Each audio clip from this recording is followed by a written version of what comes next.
how important it is to have a IoT-fied device, not just charging device, but where in case I have a fridge or I have a microwave. Now the thing is that everything is now becoming IoT-fied. So what is your take on that? Like, is it how this IoTification of the things that is around us is happening? So what is your take on that? Right. It's sort of a boon and a ban sort of thing. Specifically with EV industry, I feel this IoT is where that's a boon. And if you think on other things like having your heaters connected to internet, I mean it's fun, but it also sounds scary. I mean, there are a lot of articles wherein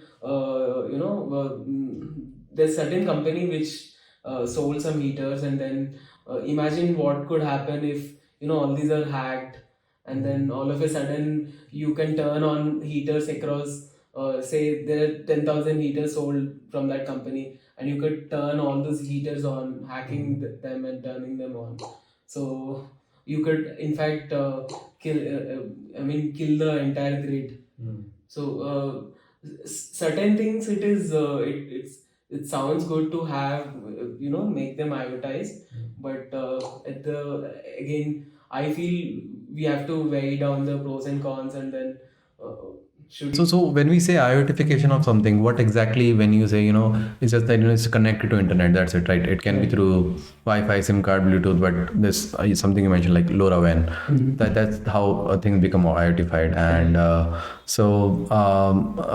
what in your experiences are the first devices around human beings that were IoTified and are gonna be IoTified?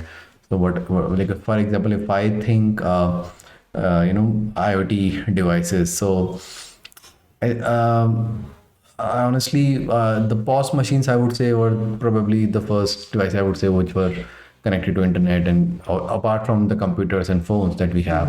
So that was one thing that I would say, okay, these are the, but which are the most devices being used? Because I also worked in a smart home automation industry. So we were selling smart bulbs, smart cameras, all of them connected to internet, and obviously can be operated remotely. So one point is that which in this industry of identification, which devices are the first ones from a B2C category and a B2B category, the ones which really need to be identified is the first. That's one thing. And also, yeah, and the second thing is that if I am near the device, I can operate it by BLE as well. So how do we take a decision whether you can just run it through BLE? Do you really need to connect to internet or not? Right. And that's an interesting thing wherein there are multiple things here. So do you want to use IoT for just extracting data out of it, or is it a control appliance? So there are two things here, and so most of them could have both of this. So like in EV charging stations, we do have both. You want to know the data that is going through the station, and then you also want to control this. So that's sort of an thing wherein you can for the BLE thing. So again, BLE, there's a lot of improvement in the BLE area. So you can think on the granularity of the data. So but there are a lot of chipsets which now come with both Wi-Fi and BLE. So that has made the industry more better, wherein BLE could also be used for just authenticating if you're actually near the device or not. Yeah.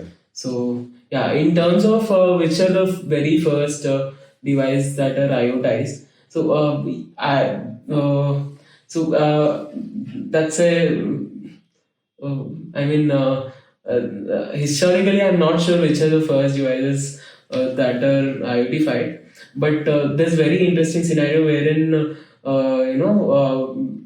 people, the way that we used to get the energy bill, somebody used to come, right, and then he used to take his. There's a machine that he comes up with, and then he just enters the serial number of the meter, and then he takes the difference, and then prints the bill there and then and there and give.